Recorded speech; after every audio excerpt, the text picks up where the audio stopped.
फिर रील नहीं बनती, जो रील बनाने के चक्कर में ऐसा काम करेगा फिर हम उसकी रेल बना देंगे। लेकिन कोई आदमी आए साहब 10 आदमी खड़े होकर छाती पीट रहे हैं, हाय हाय हाय साहब ईरान को मार डाला, ईरान को मार डाला। अरे भाई इतना वो है तो चले जाओ ईरान। और उस झगड़े का अगर हमारे देश में कानून व्यवस्था पर कोई असर पड़ेगा तो हम फिर इलाज करेंगे बहुत बढ़िया वाला। एक सिंगल आदमी भी मस्जिद के बाहर नमाज पढ़ता हुआ नजर नहीं आता,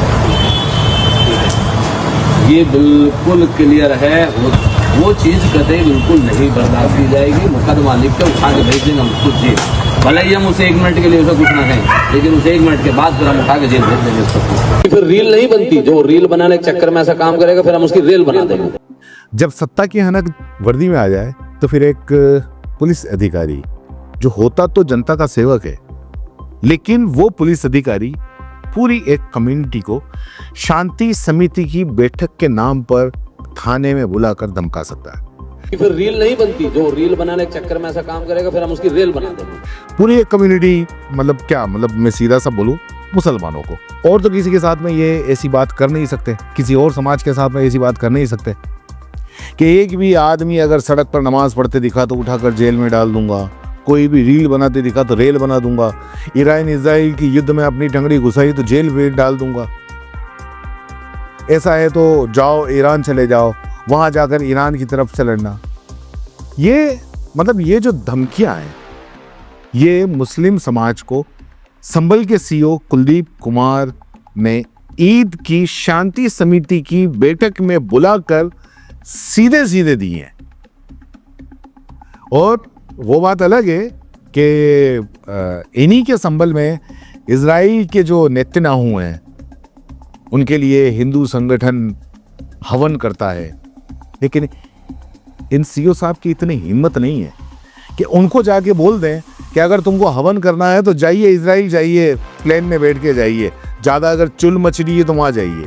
क्योंकि इन्होंने यही बोला था कि बहुत जनों के चुल मचती है ईरान को लेके। सुनिए, कह रहा हूँ बहुत सारे लोगों को ना, उनको खुजली इस बात की मची है कि साहब झगड़ा तो हो रहा है ईरान के इजराइल के बीच में, और वो बीच में ना अपनी टंगड़ी घुसाए पड़े हैं। भाई अगर इतनी दिक्कत है तो आप बैठ जाओ जहाज में, जब जहाज लेने जा रहा है वहां ईरान में फंसे हुए भारतीयों को, तो जहाज में बैठ जाओ और चले जाओ, और जाओ लड़ो ईरान की तरफ से, लौट के आ जाओ। लेकिन किसी दूसरे 2 देशों के बीच में झगड़ा हो रहा है, और उस झगड़े का अगर हमारे देश में कानून व्यवस्था पर कोई असर पड़ेगा तो हम फिर इलाज करेंगे बहुत बढ़िया वाला। तो कहना है कि दोस्तों कि ये इस तरीके की अगर बातें, अगर मान लो कोई अधिकारी अगर खास करके आजकल मुसलमानों को अगर कहता है, और खास करके यूपी में कोई पुलिस अधिकारी इस तरीके से धमकाता है, तो सीधा सीधा है कि उसको प्रमोशन मिलेगा 101%, और वो कुछ हिंदू संगठनों का हीरो बन जाएगा। और इसीलिए शायद है कि ये सीईओ साहब को इस बात की लालसा हो कि यार कुछ ऐसे बयान देते हैं और अपन भी हीरो बन जाते हैं। बाकी ये जो जब ऐसे बयान हैं तो आप यकीन मानिए कि इनकी जय जयकार भी होगी, और योगी जी तारीफ करते नहीं थकेंगे, कहीं ना कहीं इनका नाम ले लेंगे, अरे हमारे ये सीईओ साहब हैं वो इस तरीके से धमका देते हैं, हम उनका तो ये, जैसे कि उन्होंने अनुज कुमार के लिए कहा था ना कि वो तो पहलवान बुद्धि है साहब। और दूसरी सीधी सी बात है, एक तो मैंने बताया कि इस तरीके से मुसलमानों को धमकाने के पीछे पहला तो ये है कि प्रमोशन मिल जाए, और दूसरा सीधी सी बात है कि अरे क्या है, मुसलमान है, अरे इन्हें तो मर्जी पड़ेगी जब धमका देंगे, इनमें से वैसे भी अगर इनको धमका देंगे तो कोई बोलने वाला कौन है। और बिल्कुल सही बात है, क्योंकि सीईओ साहब जब धमका रहे थे तो वहां पे जो शांति समिति की बैठक के लिए जो लोग गए थे उनमें से किसी में भी, एक में भी इतनी गैरत नहीं थी कि वो उठ के चला जाए कि साहब तुमने शांति समिति की बैठक के लिए सद्भावना की बात करने के लिए बुलाया है या धमकाने के लिए बुलाया है। अगर मान लो धमकाने के लिए बुलाया है तो साहब न तो हम उठाई गिरे हैं, न कोई अपराधी हैं कि आप इस तरीके से थाने के अंदर बुलाओगे और बुला के और धमकाओगे। एक भी उठ के जाने की जहमत नहीं कर सका, किसी में गैरत बची नहीं है, क्योंकि अगर गैरत बची होती, शर्म होती तो उठ के चल देते, और इसीलिए ये सोच लेते कि अरे क्या है, मुसलमान है, धमका देंगे, और ज्यादा हुआ तो मुकदमा ठोक के जेल में डाल देंगे। और संभल ही है, उदाहरण के लिए काफी है, गोली मार देंगे, क्योंकि यहीं पे तो 5 लोगों को गोली मारी थी। तो सीओ साहब का ये जो वीडियो है वो सोशल मीडिया पे काफी वायरल हो रहा है। सड़क पर नमाज पढ़ते एक भी आदमी दिखा तो उठाकर जेल में डाल दूंगा।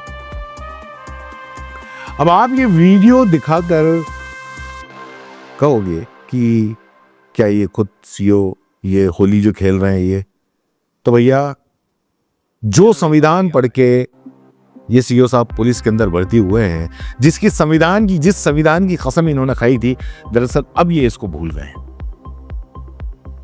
और ये दूसरे तरीके का संविधान पढ़े हैं जिसमें मुसलमानों को दोयम दर्जे का नागरिक बनाना चाहते हैं और सीधा सीधा कह रहे हैं ज्यादा किया तो रेल बना दो। सीओ साहब एक और ये संसद के अंदर बोल रहे हैं आनंद बदेरिया, लोग बाग ये भी कह रहे हैं कि हम इनको सलाम करते हैं और ईरान के सुप्रीम लीडर आयतुल्लाह खमेनी के बारे में बोल रहे हैं।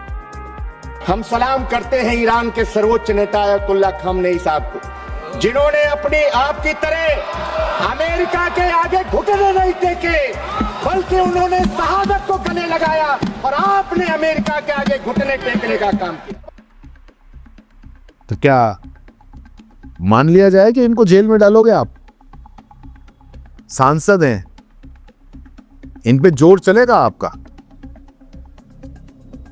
क्या आप इनकी रेल बनाओगे आप और इनको जेल में डालोगे?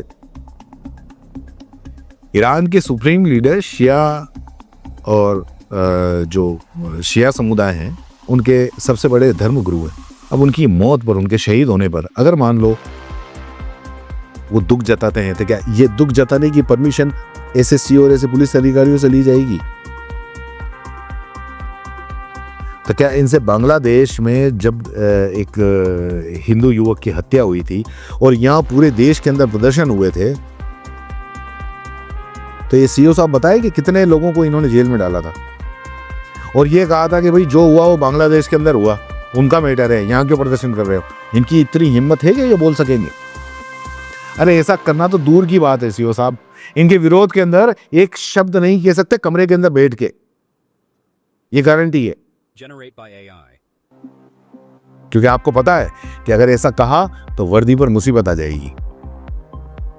अभी मुसलमानों को धमकाने पर तो इन्हें बहुत अच्छी तरीके से पता है कि इनको अवार्ड मिलेगा और अवार्ड भी मिलेगा, वाहवाही भी होगी, लोग बाग ये भी कहेंगे कि आप डंडे बजाओ हम आपके साथ हैं वगैरह वगैरह। तो दरअसल इसी धारा के अंदर ये बह गए, इनको प्रमोशन चाहिए। उम्मीद है बहुत जल्दी आपके सामने मैं ये खबर पढ़ता हुआ मिलूंगा कि इनको प्रमोशन चाहिए। लेकिन इस तरीके की धमकी हर कोई चुपचाप सुन ले, ये जरूरी नहीं है। इस मामले में जो AIMM के जो नेता हैं उन्होंने क्या कहा उसको सीओ साहब को भी सुनना चाहिए, आपको भी सुनना चाहिए। आप सुनिए। अभी थोड़ी देर पहले सोशल मीडिया पे किसी यूपी तक या आज तक पर एक वीडियो प्रकाश में आया जिसमें असमौली के जो सीओ है जिनके पास अतिरिक्त प्रभार संभल का है, चूंकि संभल के सीओ छुट्टी पर गए हुए हैं, जिनका नाम कुलदीप सिंह, जिनका नाम कुलदीप सिंह है, मुसलमानों की पीस कमेटी की मीटिंग ले रहे थे जिसमें मुसलमानों को धमकाते हुए नजर आ रहे हैं। कह रहे जिसने रील बनाया मैं उसकी रील बना दूंगा, जिसने सीना पीटा उसको ईरान भेज दूंगा और ईरान चले जाए। भाई साहब आप कौन होते हैं? आप रील बनाएंगे, क्या करेंगे आप? बहुत करेंगे, आप जेल भेज देंगे।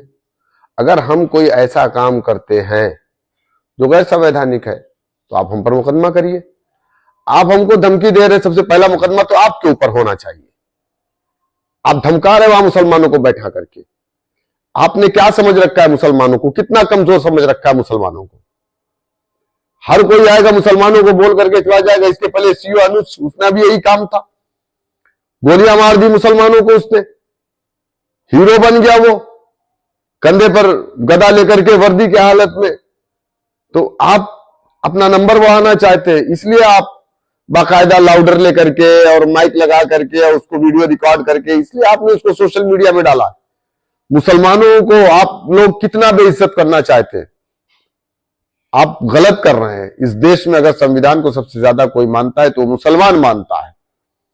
लेकिन इस तरीके की आपकी भाषा कहीं से नहीं लगती है कि आपने ओथ ली है, संविधान के नाम पर आपने ओथ ली है, कहीं से नहीं लगता। ऐसा लगता है किसी गली का लुच्चा और लफंगा और क्रिमिनल की भाषा आपकी लग रही है। कहीं से नहीं लग रही कि आप एक आईपीएस अधिकारी हैं।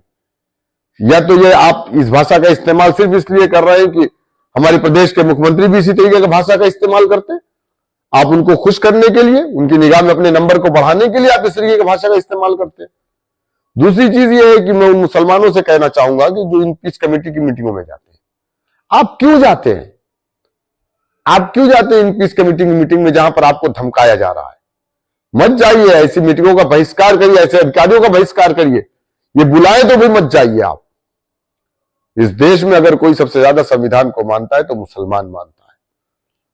बांग्लादेश के अंदर वहां पर अगर अल्पसंख्यकों के साथ अन्याय हुआ तो हिंदुस्तान में प्रोटेस्ट हुए, हर जगह हुए, हर गली चौराहे नुक्कड़ पर हुए, तब आप क्यों खामोश थे? क्यों नहीं आपने कहा कि सबको बांग्लादेश चले जाना चाहिए था? सीओ साहब, अगर आपको हमसे तकलीफ है तो आप नेपाल चले जाइए। आपकी भाषा से ऐसा लग रहा है कि आपको हमसे तकलीफ है। इस तरीके की भाषा का प्रयोग आपको कहीं नहीं करना चाहिए।